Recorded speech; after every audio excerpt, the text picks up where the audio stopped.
In this week's We the People, the home of a local civil rights activist, Memphis, Tennessee Garrison, is being turned into a museum in Huntington. The Carter G. Woodson Memorial Foundation is working to restore the home. WSAZ's Ariana Mintz spoke with the foundation about the help they need from the community and what it means to someone who knew Garrison personally.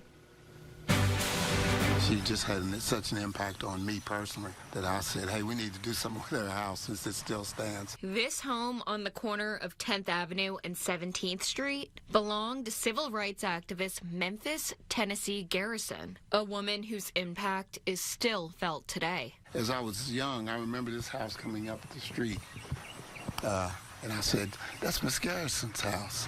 And they put it here, put it on a foundation, and settled here. David Harris knew Garrison growing up and knew how instrumental she was with her work in the civil rights movement in the 20th century. That she taught the miners how to read and write down in Bluefield Beckley was important in McDowell County and across the nation, because these folks were people who they quit school, went to work in the mines. Now the mines paid less money to folks that looked like me, but it provided for your family. Over the past 25 years, the Carter G. Woodson Memorial Foundation has been working to restore the home and turn it into a museum for people to learn about Garrison. They'll learn that we are instrumental in founding of Huntington and that we had people of significance here. With funding from the National Park Service, the exterior of the home is finished, now looking to complete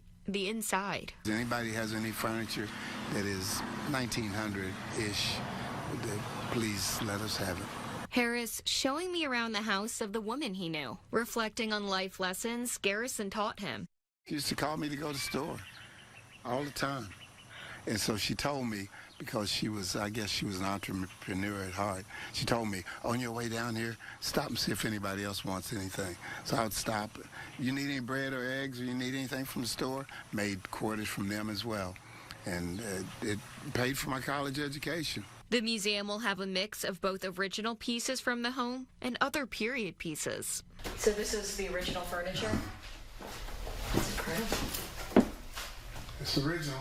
Harris saying she had such an impact on the nation and Huntington, the Garrison House should be a place for people to learn about all she did. She really made Huntington a better place to live overall because she was a civil rights leader.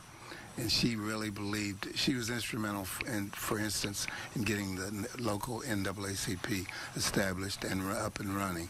And, of course, it exists today. I'm a proud member, and it exists today largely because of people like her. Ready to see the house of the woman he knew growing up turned into a place for people to learn about a civil rights leader. And we will miss her to this day. Ariana Mintz, WSAZ, Huntington. And if you would like to check out today's We the People story again or watch our previous stories, you can scan that QR code right there, and that will take you over to the We the People page on WSAZ.com, and you can take a look at our This Day in History series on that page as well.